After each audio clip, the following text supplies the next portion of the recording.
बिस्मिल्लाहिर्रहमानिर्रहीम। इस वक्त मैं मस्जिद नबवी शरीफ में मौजूद हूँ।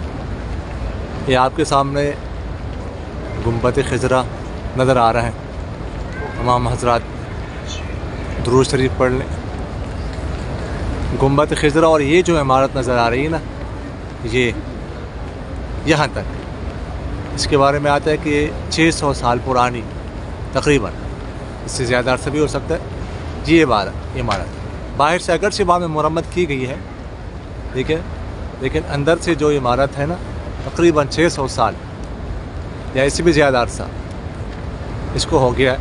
ये जो बाद में ये वाली इमारत है, तो बाद में अभी तवसी हुई है ना, ये इस तरफ, इसी तरह उस तरफ भी, लेकिन ये जो इमारत है ये तकरीबन 600 साल पुरानी है, उससे भी ज़्यादा। ये इमारत तुर्कियों ने बनाई थी और कहा जाता है कि इमारत बनाते वक्त तकरीबन सारे हुफ़ाज़ और उलमा थे और ये पत्थरों से बनाई है, बड़ी मजबूत इमारत है।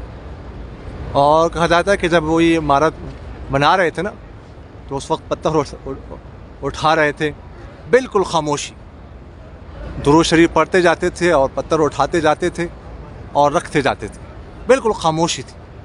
किसी किस्म की कोई आवाज़ जो है ना वो नहीं निकलती थी। यानी इतना उन्होंने अदब का ख्याल रखा है। ये देख सकते हैं यहाँ पर, ये बाहर से तो मरम्मत बाद में की गई है, लेकिन अंदर से उसी तरह ही है।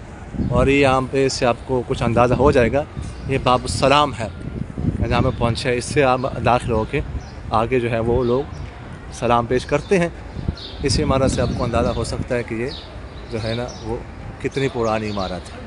देखिएगा, ये आगे जो है वो फिर सलाम पेश करते हैं। ये इमारत है, देखिएगा, ये और ये है बाबुस्सलाम। यहाँ से दाखिल होते हैं अंदर के दरवाज़ा, गेट आप देख सकते हैं कि ये इमारत कितनी पुरानी, और इस तरह के गुंबद जो है ना वो अंदर बने हुए हैं। सारे गुंबद ही गुंबद है इसी तरह के। ये है, ये इमारत देख लीजिए। आगे जाके फिर सलाम पेश करते हैं। अल्लाहुम्मा सल्लि अला मुहम्मद व अला आलि मुहम्मद कमा सल्लैता अला इब्राहीम व अला आलि इब्राहीम इन्नका हमीदुम मजीद। अल्लाहुम्मा बारिक अला मुहम्मद व अला आलि मुहम्मद कमा बारकता अला इब्राहीम व अला आलि इब्राहीम इन्नका हमीदुम मजीद।